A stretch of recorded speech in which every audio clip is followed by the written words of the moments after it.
Selamat pagi pemirsa. Dewan Perwakilan Rakyat atau DPR terus menunda pembahasan rancangan undang-undang atau RUU perampasan aset. Meskipun sudah diajukan sejak tahun 2008, RUU perampasan aset tidak juga dibahas DPR hingga saat ini. Parlemen juga tidak memasukkan rancangan undang-undang ini ke dalam program legislasi nasional atau Prolegnas 2025-2029. Keputusan sementara dari DPR itu bertolak belakang dengan janji pemberantasan korupsi yang berkali-kali digaungkan Presiden Prabowo Subianto. Padahal rancangan undang-undang perampasan aset sangat penting untuk efektivitas pemberantasan korupsi. Rancangan undang ini akan memberikan payung hukum bagi penindakan aset dan harta yang tidak dapat dijelaskan asal-usulnya dan dapat menjadi instrumen pemulihan aset hasil kejahatan tindak pidana korupsi. Pemirsa, inilah editorial Media Indonesia edisi hari ini Selasa 5 November 2024 dengan tema Aksi Lelet Perampasan Aset bersama saya Leonard Samosir. Dan Anda juga bisa ikut menyatakan pendapat Anda nanti dengan menelepon nomor telepon 021 583 99100. Dan pemirsa, pagi ini telah hadir bersama saya Ketua Dewan Redaksi Media Group Elman Saragih. Bang Elman, selamat pagi. Pagi Bung Leo. Sehat-sehat Bang? Sehat. Tidak ada yang dirampas. Tapi kita tidak pasukan lelet loh. Oh, lelet ini artinya lambat ya Bang ya? Bukan hanya lambat. Apa Bang? Ya, apalagi yang kalau Lebih lambat lagi? Lebih lambat lagi. Mungkin bukan lambat karena tidak bisa atau memang tidak cepat. Mungkin karena berhati-hati sekali Bang. Tapi sebelum kita bahas itu, kita akan lihat dulu pemirsa dan Bang Elman beberapa berita yang diperhatikan Media Indonesia. Yang pertama, ini adalah headline Media Indonesia untuk hari ini. Anda bisa lihat di harian Anda. Jaksa ungkap aliran fulus bebaskan Ronald. Fulus ini artinya uang. Untuk kaum Gen Z nggak tahu tuh Bang, fulus itu apa. Maksudnya bagaimana nih Bang? Apakah memang hanya dari seorang ibu dari Ronald, karena yang itu yang ditersangkakan tadi malam, atau seperti apa sebetulnya Bang Elman? Ya, sebetulnya kalau menyangkut kasus Ronald ini, ya, sebetulnya kan sudah clear ya. Dan itu tidak terlalu sulit. Masyarakat juga sudah paham. Ya. Siapa memberi dan kepada siapa gitu kan. Tujuannya apa? Tujuannya apa gitu kan. Nah, sebetulnya sekarang yang ditunggu-tunggu masyarakat adalah uang yang hampir 1 triliun yang dimiliki yang ditemukan di rumah mantan pejabat tinggi MA Zarov Fikar. Nah, itu sebetulnya kan. Sebetulnya itu uang itu sebetulnya uang siapa itu? Dari mana? Uang siapa dan untuk apa? Dari mana ini? Jadi orang itu yang orang belum percaya sampai hari ini uang itu adalah milik Zulfikar ini kan, Zarov Fikar ini. Orang nggak percaya karena memang belum dijelaskan oleh Kejaksaan Agung dan juga belum dijelaskan oleh si Zarov ini. Zarovnya bilang ini Bang, dia mengakui bahwa itu adalah hasil dari pengaturan kasus, tapi dia sudah lupa kasusnya apa saja. Baik, artinya itu kan uang itu berasal dari luar kan, dari siapa kan gitu kan. Makanya kita istilahkan uang yang hampir 1 triliun ini dan emas batang 51 kilogram itu uang titipan siapa ini? Tujuannya apa? Tujuannya siapa? Kasusnya apa aja ini? Jadi ini yang sebetulnya ditunggu-tunggu masyarakat. Kejaksaan Agung harus segera mengungkapkan uang titipan siapa ini? Ya, katanya sih kenapa tadi malam yang ditersangkakan adalah ibu dari Ronald Tanur. Ada yang mengatakan itu membeli waktu Bang, supaya kemudian proses pengungkapan hampir 1 triliun itu benar-benar solid, jadi tidak ada nanti yang gagal atau kalah di pra-peradilan, katanya begitu Bang. Bukan begitu, justru kalau banyak juga yang beranggapan justru kasus-kasus ini diungkapkan ibunya Ronald itu kan ini dalam rangka secara perlahan-lahan untuk melupakan yang satu ini pandangan masyarakat. Bisa jadi. Oleh karena itu memang ini yang harus dibuka oleh Kejaksaan. Titipan siapa uang ini? Kan gitu kan. Nggak mungkin si mantan pejabat tinggi MA ini menyimpan uang sebegitu besar. Memangnya dia pengusaha ya. Dan apalagi kan katanya kan dalam kasus ini dia hanya dapat 1 M kan. Betul. Nah, 1 M dengan 1 triliun kan jauh banget. Jadi permanennya tidak dari 1 M kan. Oke. Gitu. Ya kita tunggu berarti ya. Itu berarti Kejaksaan Agung ya Bang ya yang harus memperjelas ya? Iya, Kejaksaan Agung atau si mantan pejabat tinggi MA Si Zarov ini ya? Zarov ini. Oh, karena Mahkamah Agung mengatakan kami membuka betul diri untuk diperiksa, tapi itu memang tugas dari Kejagung katanya Tanya begitu. si Zarov ini bilang, ini uangnya dari Elman, ini uangnya dari Leo, untuk kasusnya ini. Oh, kita harap ya. Itu baru benar. Tapi apa mau Bang mengaku Bang? Ya kalau nggak mau jangan buka kasusnya. Oke, kita harap Zarov Rikar bisa memperjelas kasus ini. Saya sih amat sangat positif Bang Elman karena dari awal saja sudah mengaku itu adalah hasil dari pengaturan kasus. Jangan tanggung begitu, sampaikan saja ya Bang ya. Kita tinggalkan berita itu pemirsa, kita ke halaman 3 di kolom politik dan hukum. Ada berita kasus Tom Lembong terbelit persaingan jabatan. Wah ini maksudnya jabatan siapa bersaing dengan siapa nih? Kok jadi ada seperti ini, Bang Elman? Bagaimana, Bang? Ya, ini kan apa? Pendapat ya. Iya. Pendapat yang menyatakan seperti ini bisa benar, bisa tidak kan. Betul.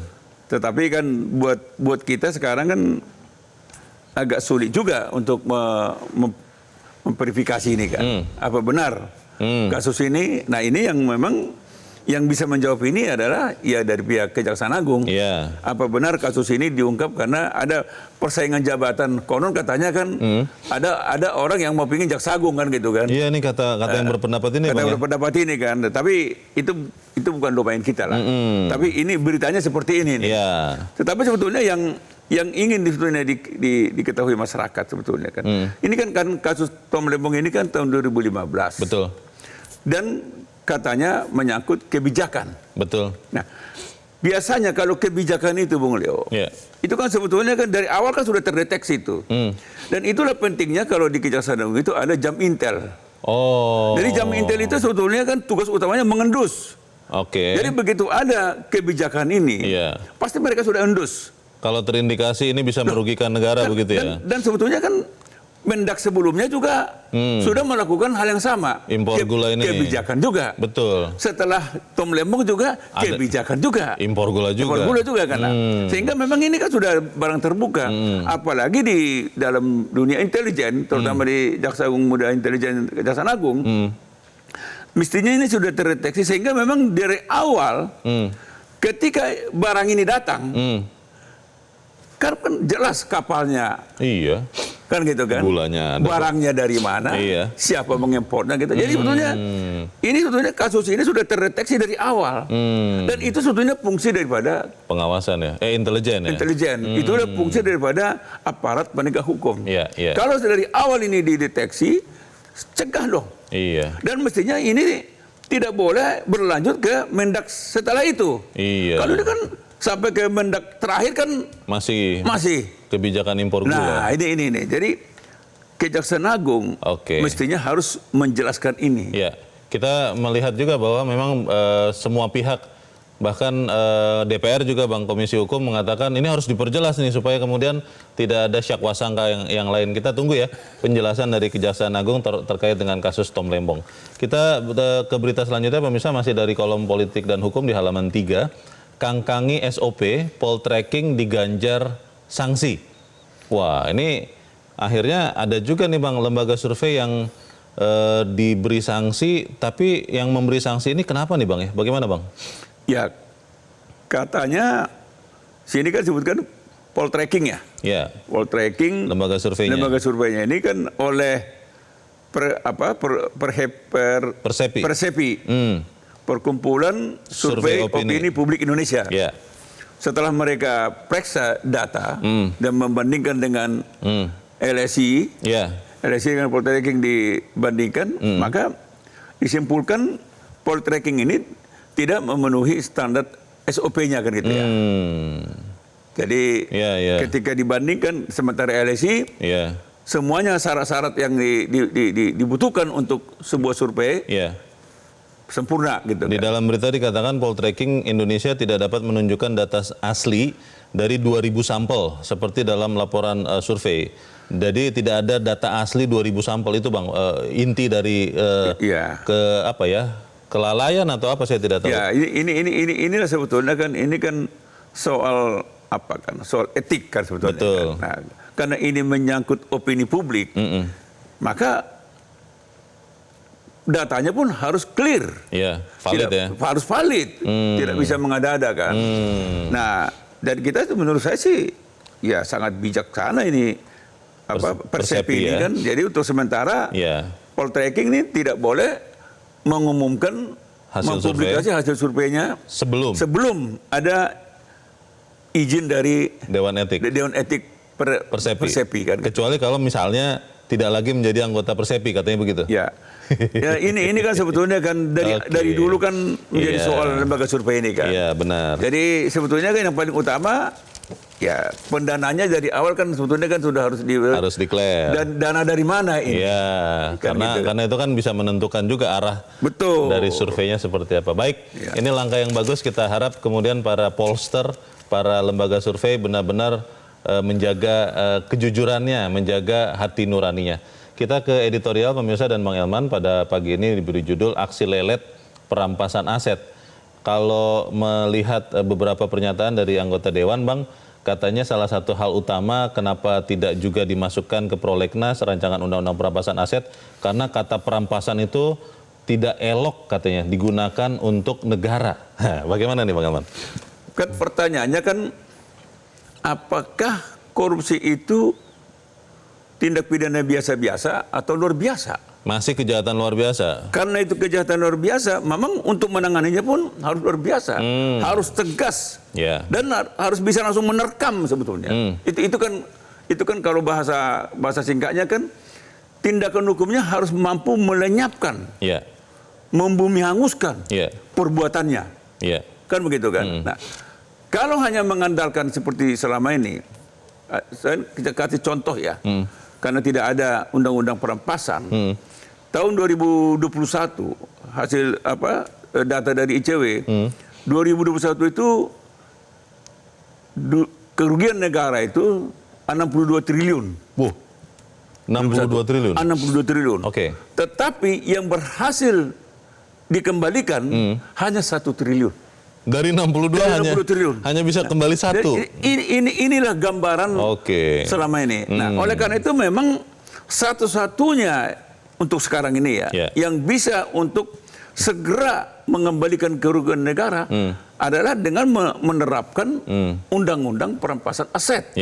Karena kalau undang-undang perampasan aset ini sudah diundangkan, maka tanpa menunggu peradilan dan tindak pidananya sudah final, semua hasil jarahan itu sudah bisa langsung disita. Disita lebih dulu sebelum ada hasil dari... Betul, disita dulu, selamatkan dulu.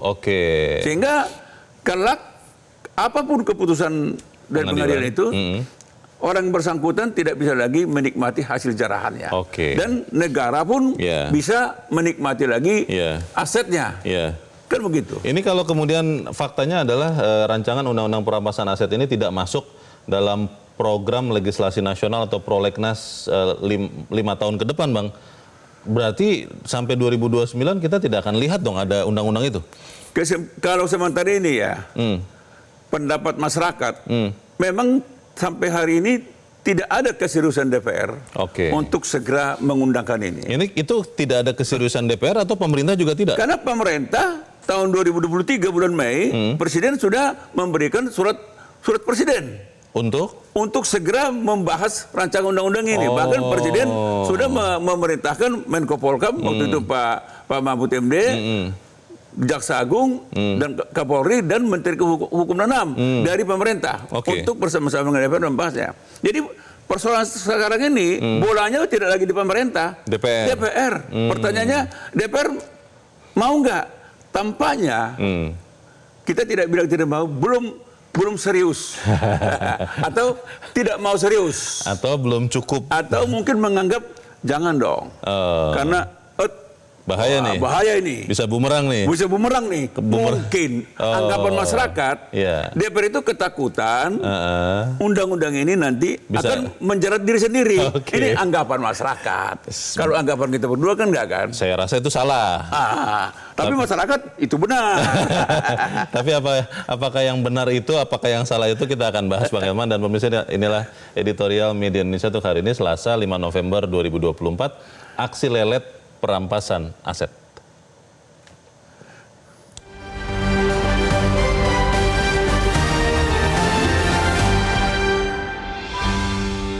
Aksi lelet perampasan aset.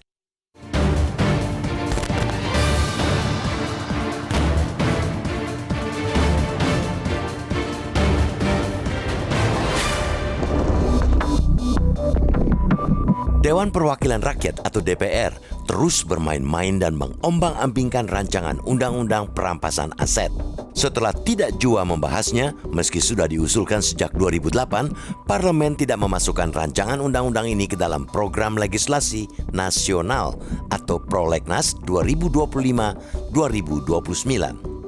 Keputusan sementara dari Badan Legislasi atau Balik DPR itu seolah melawan janji pemberantasan korupsi yang berkali-kali digaungkan Presiden Prabowo Subianto. Keputusan ini juga mengecewakan masyarakat yang selama ini menantikan gebrakan pemberangusan korupsi yang tidak business as usual dengan belate soal perampasan aset. Harus kita katakan, rancangan undang-undang perampasan aset ini sangat penting untuk efektivitas pemberantasan korupsi.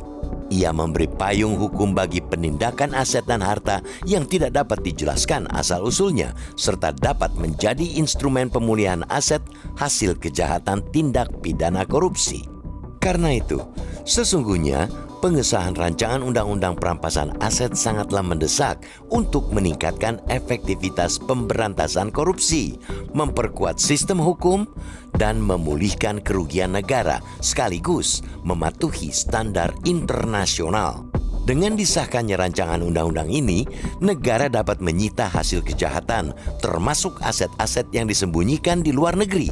Selama ini, aset-aset pelaku korupsi di luar negeri tidak bisa dijangkau oleh otoritas hukum. Perampasan aset juga bisa menjadi alat yang kuat untuk memulihkan kekayaan negara. Rampasan aset dari koruptor dapat meningkatkan penerimaan negara sebagai salah satu modal pembangunan nasional. Namun, DPR bak gagal fokus. Alih-alih kembali memasukkannya ke dalam prolegnas, DPR malah mempersoalkan diksi perampasan yang digunakan. Wakil Ketua Balik DPR Ahmad Doli Kurnia mempersoalkan kata perampasan yang menurutnya tidak elok dan tidak baik bagi negara. Ia menuntut kata perampasan itu diganti dengan istilah pemulihan. Penggantian istilah perampasan menjadi pemulihan didasarkan pada istilah Stolen Asset Recovery yang digunakan oleh United Nations Convention Against Corruption atau UNCAC. Ia menekankan bahwa kata recovery bermakna pemulihan dalam diksi di bahasa Indonesia. Mempersoalkan diksi atau nama rancangan undang-undang ketika kehendak untuk mengegolkan rancangan undang-undang itu saja tidak tampak. Itu sama artinya DPR sedang berpura-pura lupa pada substansi atau akar masalah sesungguhnya. Patut diduga ada yang sedang coba ditutup-tutupi dengan malah sibuk mempersoalkan nama ketimbang membahas isinya. Sejatinya, menggunakan bahasa keras terhadap para pelaku kejahatan apalagi koruptor juga sah-sah saja. Menghadapi pelaku kejahatan memang harus keras, tak perlu bersopan santun dan lembek. Akan tetapi, kita tak perlu menghabiskan energi untuk mendebatkan pola pikir yang sedang dibangun DPR. Jangan sampai justru berlarut-larut mempersoalkan hal-hal yang tidak perlu.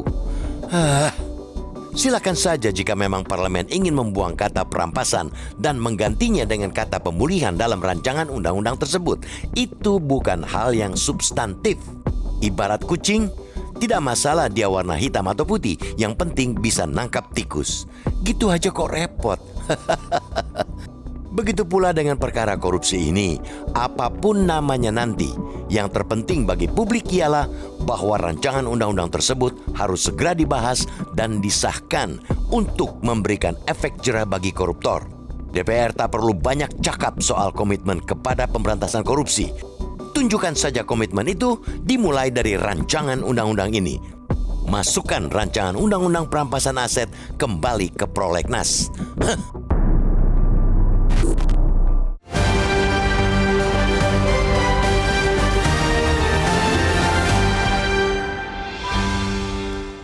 Di bagian berikut Anda bisa ikut menyatakan pendapat Anda terkait editorial pagi ini. Pemirsa, untuk saat ini tetaplah bersama kami.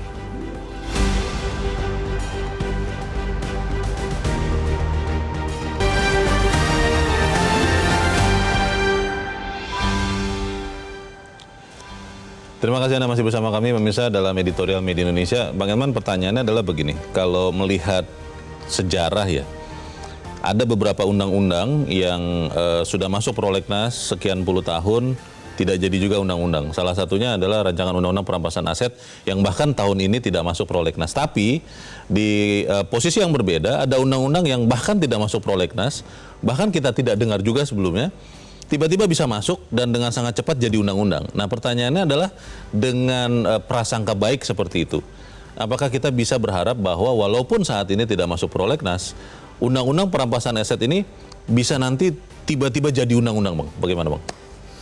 Ya, sebetulnya kalau berkaca dari pengalaman yang sudah, bahkan katakanlah terakhir kan apa itu undang-undang tentang pemilihan kepala daerah ya, yang terakhir itu kan, itu kan beliau bisa bayangkan, nggak sampai 1 hari langsung mau paripurna kan, mau ketok palu itu kan, untuk jadi undang-undang. Nah, itu kan artinya tidak sampai 24 jam loh itu, langsung. Untung aja masyarakat apa kan, menolak kan, dan turun ke jalan, gitu kan. Nah, jadi sebetulnya kalau memang DPR ini ada niat, bisa cepat kok itu. Bisa cepat ini. Jadi karena tergantung sekarang bagaimana sebetulnya DPR melihat korupsi ini. Nah, tidak kurang dari seorang presiden ya. Secara khusus dan berulang kali ditegaskan oleh Presiden Prabowo. Korupsi itu harus kita berantas. Ini hantu buat Republik ini kan. Kasarannya kan begitu kan. Dan inilah yang membuat kita akan tertatih-tatih korupsi ini. Maka itu kan beliau kan mengatakan kemanapun akan saya kejar sampai ke bulan, ke Antartika. Nah, jadi artinya nada keras dari presiden ini mestinya juga harus disahuti dengan nada yang sama di DPR. Semuanya kita harus nadanya harus sama. Ketika presiden keras tentang berantas korupsi, mestinya di sana juga harus keras. Tetapi lihat apa kata mereka. Mereka masih berbicara tentang diksi. Bermain di situ. Bermain di diksi dia. Apakah kita menggunakan terminologi perampasan atau pemulihan? Persoalannya kan bukan soal di diksi itu. Kan sebetulnya kan begini, pemimpin Cina mengatakan ya, nggak soal kucing itu warnanya hitam, warnanya putih, yang penting bisa nangkap tikus nggak? Kalau makan tikus juga sama-sama, artinya? Ya artinya kan terserahlah dia mau menggunakan istilah perampasan, mau menggunakan istilah pemulihan, terserah. Asal itu bisa menangkap tikus kan, asal itu bisa menangkap para koruptor ini, asal itu bisa mengembalikan seluruh kerugian negara akibat penjarahan tindak pidana yang dilakukan oleh para koruptor ini. Kan kita coba juga bertanya, Bang Elman, sebenarnya apa nih masalahnya? Kenapa rancangan undang-undang perampasan aset ini tidak jadi di dalam prolegnas? Kita sudah tersambung lewat saluran telepon dengan peneliti Pusat Kajian Anti Korupsi atau PUKAT UGM, Zainur Rohman. Mas Zainur, selamat pagi. Selamat pagi, Bang Leonard. Ya, Mas Zainur, ini rancangan undang-undang perampasan aset akhirnya tidak lagi masuk. Akhirnya tidak masuk lagi. Sebelumnya mungkin kita harap di tahun ini akan masuk ke prolegnas, ternyata tidak. Kalau Anda lihat ini artinya apakah kemudian kita bisa artikan DPR memang tidak mau ada undang-undang perampasan aset? Mungkin karena khawatir pada waktunya nanti bisa jadi bumerang, bisa menangkap oknum anggota DPR. Bagaimana Mas Zainur? Ya, sepertinya yang disampaikan Bang Leonard itu yang paling masuk akal ya. Jadi DPR itu khawatir kalau RUU perampasan aset ini segera disahkan akan menjadi bumerang yang kemudian menebas harta para penyelenggara negara, para anggota DPR itu, begitu ya. Padahal kalau saya baca dari draftnya, draft yang saat ini disampaikan oleh pemerintah ke DPR itu lebih kepada pemulihan aset yang dilarikan ke luar negeri, bukan untuk mengkriminalisasi illicit enrichment dan juga unexplained wealth. Kenapa? Karena dalam draft yang sekarang ada itu ada prasyarat untuk bisa diterapkannya perampasan aset. Yang pertama itu tersangkanya itu melarikan diri tidak diketahui keberadaannya, meninggal dunia atau diputus lepas atau diputus bebas gitu ya. Sehingga sebenarnya anggota DPR kalau baca draft itu bebas, mereka nggak akan terkena dengan RUU perampasan aset ini selama mereka ada di Indonesia begitu ya. Nah jadi ini ada dua problem bertingkat Bang Leonard. Yang pertama DPR-nya parno terhadap draft yang sebenarnya juga tidak cukup bergigi. Yang kedua gitu ya, draftnya sendiri memang juga problematik. Nah oleh karena itu saya berharap Presiden Prabowo bisa memimpin koalisi besarnya lebih dari 80% suara di DPR untuk yang pertama segera perintahkan kepada parpol pendukung itu agar RUU perampasan aset ini bisa segera dimasukkan ke dalam prolegnas.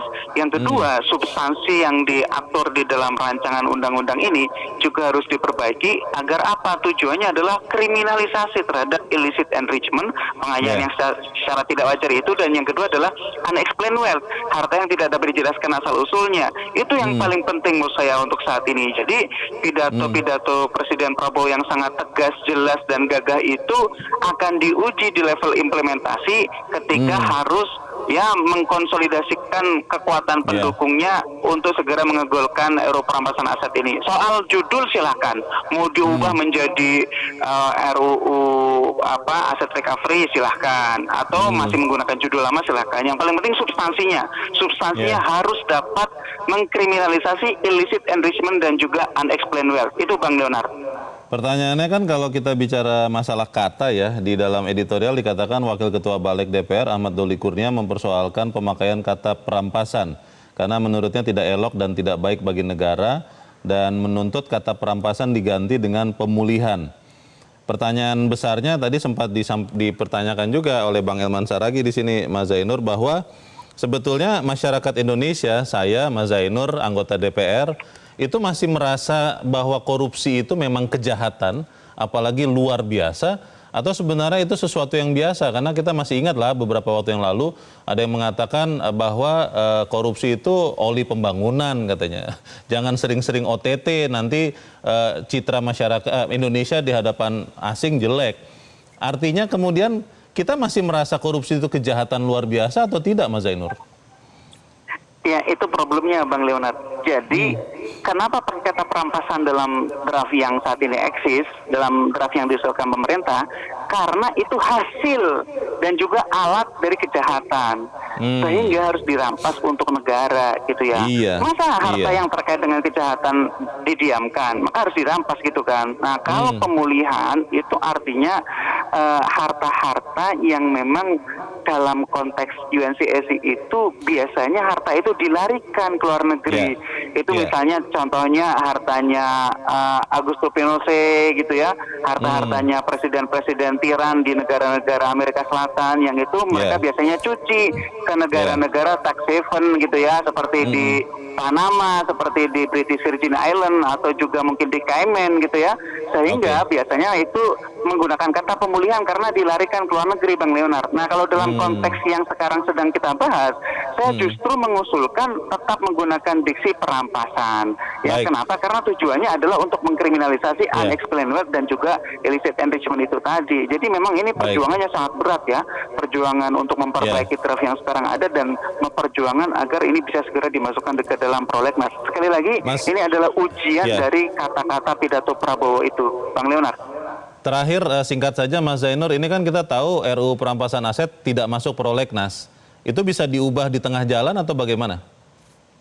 Bisa gitu ya, karena bisa dikatakan sebenarnya Undang-Undang Nomor 12 Tahun 2019 tentang pembentukan peraturan perundang-undangan itu ada cara-cara untuk bisa memasukkan RUU yang tidak dicantumkan di dalam prolegnas. Apalagi secara praktik gitu ya, begitu banyak RUU yang bisa disahkan di tengah jalan, Bang Leonard.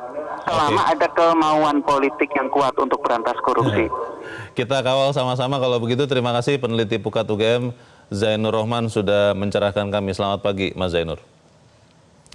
Pertanyaannya Bang Elman, tadi Bang Zainur mengatakan selama ada kemauan, walaupun tidak masuk prolegnas bisa kok diubah di tengah jalan.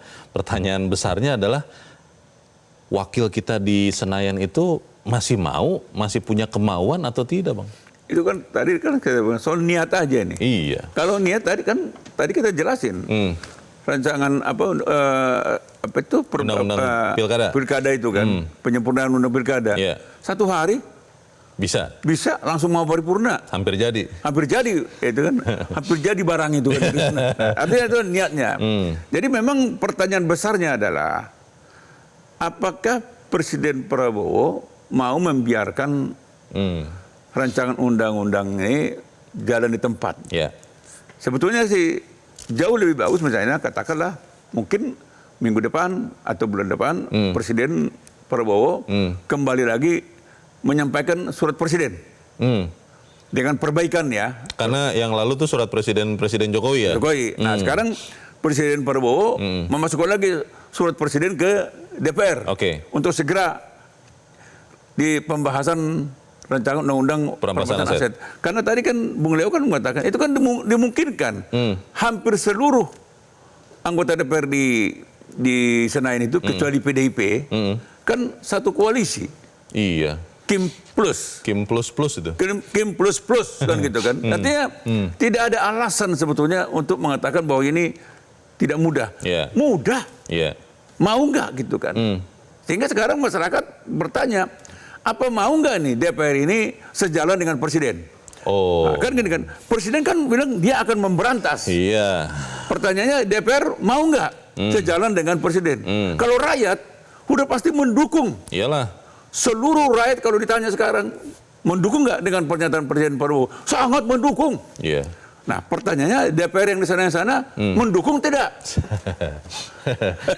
Kalau kemudian Bang, ini kita maunya sih, saya sih pengennya berbaik sangka, tapi kalau kemudian melihat faktanya bahwa kemudian rancangan undang-undang perampasan aset ini nanti hanya akan ditarik ulur seperti ini, artinya apakah kemudian gayung yang digaungkan oleh Presiden Prabowo itu tidak bersambut? Artinya kemudian rakyat akan berpikir ini hanya semacam jargon saja nih, tidak dipenuhi janjinya atau seruannya, atau seperti apa Bang? Ya kan sekarang kan gini, sekarang orang kan percaya pidato Presiden Prabowo kan sudah berulang kali. Jelas itu. Dan masyarakat percaya ini. Iya. Dan masyarakat itu yakin Presiden Prabowo itu niatnya memang memberantas korupsi. Ketegasannya berulang kali ditegaskan. Tegas. Nah sekarang tinggal apakah niat ketegasan Presiden Prabowo ini memang bisa nggak diwujudkan di DPR sana, gitu. Nah sebetulnya kan jalan pintas ada sebetulnya Leo. Apa itu Bang? Kalau misalnya memang DPR ini memang kekeh tidak mau, keluarkan aja Perpu. Oh, peraturan pemerintah pengganti undang-undang? Keluarkan aja Perpu, biar kita lihat. DPR-nya menolak nggak? Kegentingan memaksa kan harus menjadi syarat. Yang memaksanya apa nih Bang? Sekarang ini saya kan kasih contoh tadi. Catatan dari ICW tahun 2021 dari 62 triliun kerugian negara hanya satu yang diambil oleh para koruptor, hanya 1 triliun yang bisa kembali. Dipulihkan. Itu kan kita tidak membayangkan yang lain. Ini kan kasus yang terungkap. Iya. Kasus yang tidak terungkap bisa lebih banyak lagi. Seperti kasus yang menyangkut mantan pejabat pejabat tinggi Mahkamah Agung itu 1 triliun 1 triliun. Itu juga baru yang terungkap. Itu kan salah satu contoh Markus kan. Maklar kasus. Berapa banyak Markus di... Jangan-jangan ada Zarof B, Zarof C, Zarof D. Dan tidak hanya di MA. Di lembaga-lembaga penegak hukum yang lain. Iya. Jadi artinya tingkat kegawatannya ada Bung Leo. Bang, melihat pernyataan yang disampaikan eksekutif Presiden Prabowo sangat tegas melawan korupsi, tapi di saat bersamaan kita lihat pernyataan yang disampaikan anggota DPR terhadap undang-undang perampasan aset, ini ada yang nggak matching nih Bang. Apakah kemudian artinya memang benar bahwa kecurigaannya tidak mau mengusut karena takut mengenai diri sendiri, atau apa ada di balik ini Bang? Tapi kita harus jeda dahulu dan pemirsa tetap bersama kami, Editorial Media Indonesia segera kembali.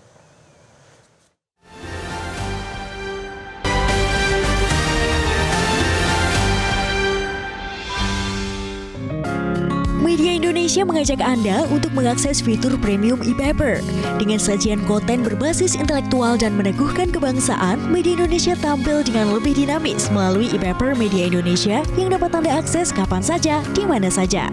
Caranya mudah, download aplikasi Media Indonesia di Android atau ketik link ePaper.mediaindonesia.com atau bisa scan QR Code pada layar kaca Anda. Klik tab ePaper di bagian samping layar tablet Anda, daftarkan data diri, serta pilih paket berlangganan ePaper Media Indonesia sesuai dengan kebutuhan Anda. Nikmati juga bonus spesial tambahan 4 halaman rubrik fokus setiap hari. Semua bisa Anda dapatkan hanya di ePaper Media Indonesia.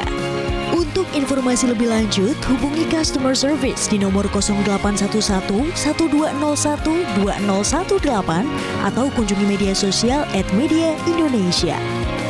Media Indonesia, referensi bangsa.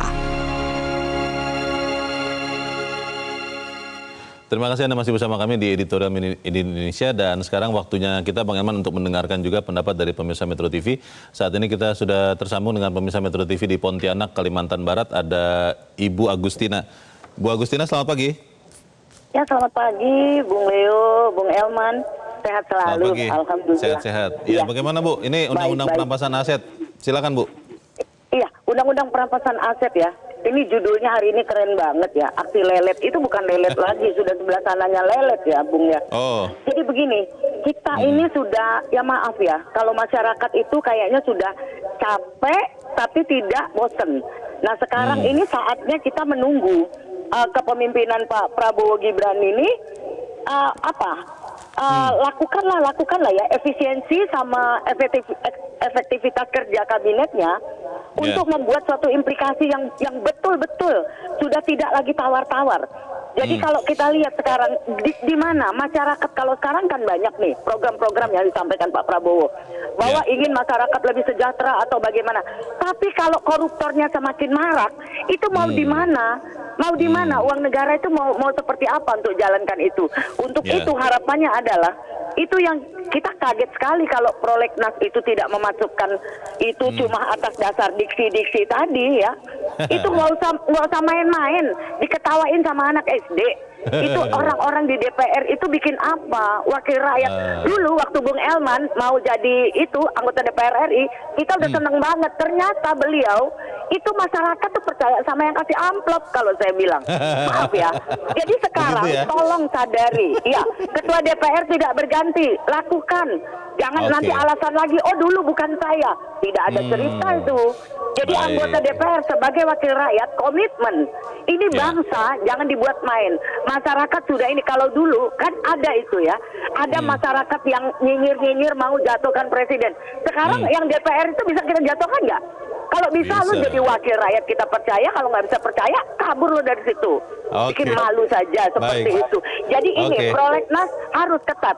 Pak Prabowo tidak main-main lagi, dan kita doakan kepemimpinan beliau ini kekeh dan beliau sehat selalu.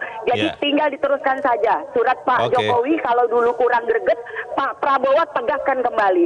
Kita rakyat menunggu untuk itu. Terima kasih. Assalamualaikum. Terima kasih. Waalaikumsalam. Terima kasih Bu Agustina di Pontianak, Kalimantan Barat untuk pendapat Anda. Selamat pagi. Di belakang Ibu Agustina ada Pak Edi Wiroso di Banyuwangi, Jawa Timur. Pak Edi, selamat pagi. Selamat pagi Bung Leonard dan Bung Elman. Selamat pagi Pak Edi. Silakan Pak pendapat Anda Pak, singkat padat saja. Iya, saya heran sama anggota DPR ini. Kok dengan kayaknya alergi dengan kata-kata perampasan gitu loh. Kenapa? Mestinya itu ada tendensi yang kurang bagus. Kalau menurut saya kan masyarakat awam paling rendah di Banyuwangi.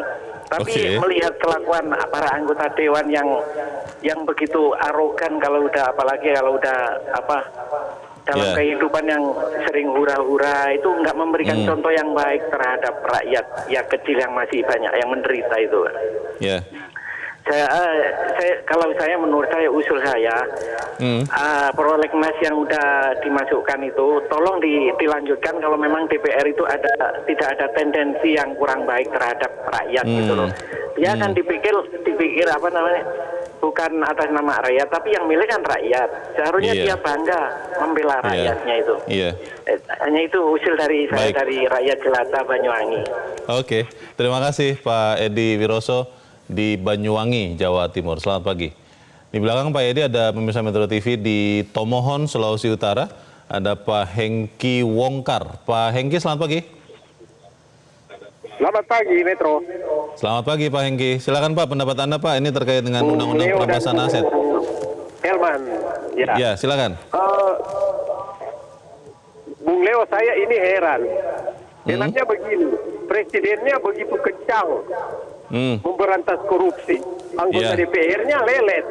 Bagaimana ini mau berjalan? Dan memang ada beberapa yang saya ikuti di siaran televisi, memang saya lihat anggota, bahkan ketua komisi 3-nya sepertinya tidak setuju dengan masuknya prolegnas undang-undang perampasan asetnya. Saya ikuti beberapa dialog.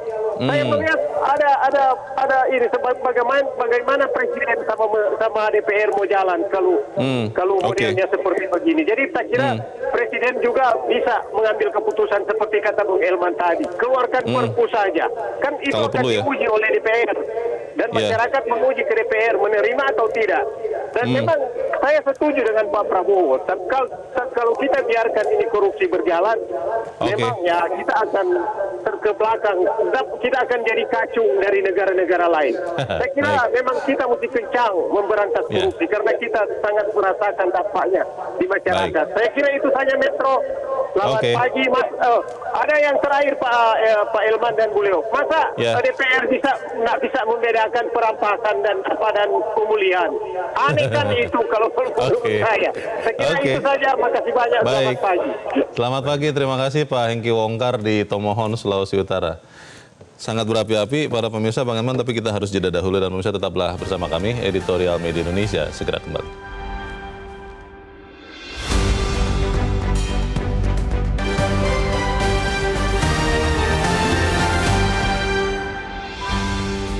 Terima kasih Anda masih bersama kami di Editorial Media Indonesia dan kita ada di bagian akhir diskusi kita pagi ini. Bang Elman, tadi para pemirsa, kalau itu kita jadikan perwakilan ya dari perasaan masyarakat, semuanya terheran-heran dengan wakilnya loh Bang. Bukan siapa-siapa, itu orang-orang yang kita pilih juga. Pertanyaannya, apakah ini kemudian adalah gambaran dari juga aspirasi konstituen wakil-wakil rakyat kita yang kelihatannya menahan-nahan ini undang-undang perampasan aset? Bagaimana Bang? Sebetulnya ya kalau kita lihat kembali gagasan pertama ya tentang RUU perampasan aset ini kan dari PPATK kan. Pusat Pelaporan Analisis Transaksi Keuangan. Tahun 2003. Ya. Artinya lembaga ini sudah melihat kalau tidak ada tindakan yang keras dan tuntas, maka sampai kapanpun kerugian negara ini akan tetap makin besar. Yeah. Dan yang menikmatinya ya para koruptor. Jadi kerugian negara ini nanti akan dinikmati lagi oleh para koruptor ini kalau dia misalnya di penjara. Penjara misalnya 4 tahun, 5 tahun atau 10 tahun. Remisi. Yeah. Setelah pulang dari penjara kembali ke masyarakat, dia menikmati lagi hasil jarahannya kan. Karena uangnya masih banyak. Uangnya masih utuh, hasil korupsinya. Utuh dan banyak gitu kan. Nah, ini kan apanya? Yeah. Sementara di hal lain negara butuh uang. Banget kan gitu kan. Yeah. Sampai negara pun terpaksa minjam. Betul. Nah, sekarang ada uang. Tapi uang itu sekarang dipegang oleh para koruptor. Nah, dengan alasan untuk ya, katakan kalau kita ikutin pandangan dari anggota DPR tadi kan, ya terlalu keras lah menggunakan istilah perampasan. Yang betulnya harus katakan pemulihan. Nah, tindak kejahatannya kan kejahatan luar biasa. Ya keras juga itu. Keras juga dong. Itu merugikan banyak orang. Nah, keras saja tidak jera-jera juga. Iya. Jadi ini kan sebetulnya kan banyak hal yang bisa diperoleh dari undang-undang perampasan ini. Pertama, uang kerugian negara kembali. Iya. Kedua, ada efek jerahnya. Yeah. Karena ini termasuk juga sebetulnya dengan kata lain memiskinkan si koruptor itu. Si koruptor ini. Tapi selama ini kan tidak ada dasar hukumnya untuk memiskinkan. Sehingga tidak bisa dimiskinkan. Tidak bisa dimiskinkan. Nah, dengan ada perampasan aset ini, dia otomatis akan miskin. Yeah. Karena semua akan disita. Sehingga ya katakanlah misalnya seperti kasusnya mantan pejabat ini kan. Zaruf ini. Nah, semua disita itu kan. Nah, kalau ini tidak disita, bagaimana? Iya. Nah, ini kan kebetulan mudah kan. Tapi kan banyak yang nggak mudah. Betul. Dan banyak juga yang disiasati. Nah, disinilah sebetulnya pentingnya pemahaman para anggota DPR ini. Iya. Dan kalau kita simak ya, kita renungkan pelan-pelan apa sebetulnya dibalik daripada pidato presiden ini. Kan tidak mungkin tiba-tiba presiden menjadikan itu menjadi topik utama dan pidato pertamanya kan. Itu berarti sudah banyak sekali laporan, data mengatakan bahwa pundi-pundi kita sebanyak apapun kita dapat uang, kalau memang bocor ya selesai, Bang. Artinya jauh-jauh sebelumnya Presiden Prabowo sudah mengkaji bahaya ini kalau korupsi ini tidak diberantas. Bahaya ini kalau para artinya harta yang kerugian negara yang sudah mereka jarah ini tidak dikembalikan ke negara. Kapan negara bisa menjadikan itu untuk roda kesejahteraan rakyat. Kesejahteraan rakyat kan. Nah, oleh karena itu sekali lagi kan ketiga pemirsa pagi ini kan bertanya, apakah anggota DPR ini masih mau nggak ikut dengan Presiden Pak Prabowo? itu kan Memang bisa, Bang, berbeda jalan, apalagi kalau kita bicara misalnya asal fraksinya dari anggota DPR, misalnya satu partai dengan presiden, memang bisa beda sikap, Bang, beda jalan. Bisa beda sikap kalau itu keliru. Kalau keliru, bela kepentingan rakyat. Nah, tapi yang disampaikan oleh Presiden Prabowo itu kan benar sekali. Itu sangat benar. Tidak perlu lagi ada kajian di situ. Berantas korupsi, apa salah? Itu yang benar. Itu yang harus dilakukan. Nah, itu harus dilakukan. Sekarang anggota DPR-nya mau nggak berantas korupsi? Jadi di Senayan ini dia mengucapkan siap gitu. Jadi kalau siap gitu. Siapnya itu gitu kan. Tapi yang ditunggu masyarakat tindakanmu mana? Nah, yang diharapkan masyarakat tindakan mereka adalah segera bahas rancangan undang-undang perampasan aset dan jadikan undang-undang. Selesai. Dan tadi kan dari ICW kan minta ada perbaikan. Betul. Perbaikan materinya kan. Substansi dari rancangan undang-undang. Ya, itu penting kan. Jadi sebetulnya ini kan tidak hanya mengejar aset yang sudah dilarikan luar negeri. Di dalam negeri juga harus disita habis. Iyalah. Bang, kalau kemudian DPR-nya bergeming, tidak bergerak, hanya mengatakan, hanya bermain di soal diksi, menggunakan kata pemulihan dan sebagainya, dan undang-undang ini tidak jadi juga, apa yang harus dilakukan pemerintah, Bang? Ya, artinya kan gini, kalau itu terjadi, Bung Leo, kalau DPR-nya tidak mau, artinya kan presidennya mau memberantas korupsi, DPR-nya kan patut kita duga ya tidak mau kan. Kan ya. Satu-satunya jalan, ya pemerintah, presiden keluarkan perpu aja. Keluarkan perpu, undang-undang perampasan aset. Nanti kan rakyat akan lihat. Fraksi mana yang tidak setuju. Nah, itu kan terbuka kan. Betul. Itu kan akan dibahas dalam persidangan terdekat kan gitu kan. Jadi gampang gitu. Kalau misalnya presiden tinggal melihat aja, kalau dalam 3 bulan ini tidak ada tanda-tanda rancangan undang-undang yang dibahas, segera keluarkan perpu. Baik. Kita harap apa yang kita bicarakan di sini juga diperhatikan oleh wakil rakyat, karena anyhow bagaimanapun kita yang memilih mereka, begitu, Bang. Semoga sama-sama tekadnya untuk memberantas korupsi. Ini kan menyangkut nama baik koalisi Kim Plus. Baik. Kita harap undang-undang perampasan aset bisa segera jadi. Bang Elman Saragih, terima kasih sudah hadir di tempat ini. Selamat pagi, Bang. Pemirsa, dalam berbagai kesempatan Presiden Prabowo Subianto menyatakan tekadnya untuk tegas memberantas korupsi di tanah air. Sayangnya tekad kuat untuk memberantas korupsi tidak terlihat di parlemen.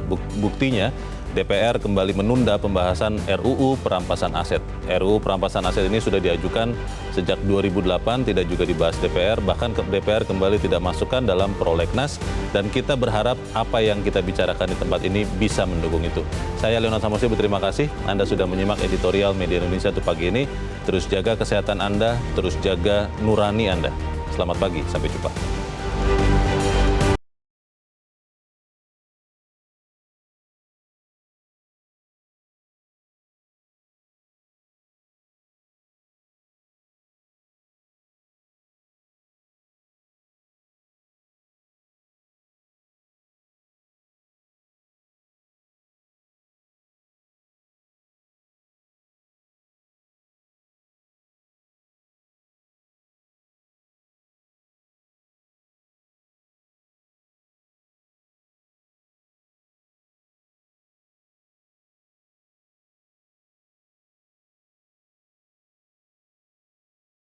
Jelajahi cara baru mendapatkan informasi. Download Metro TV Extend sekarang.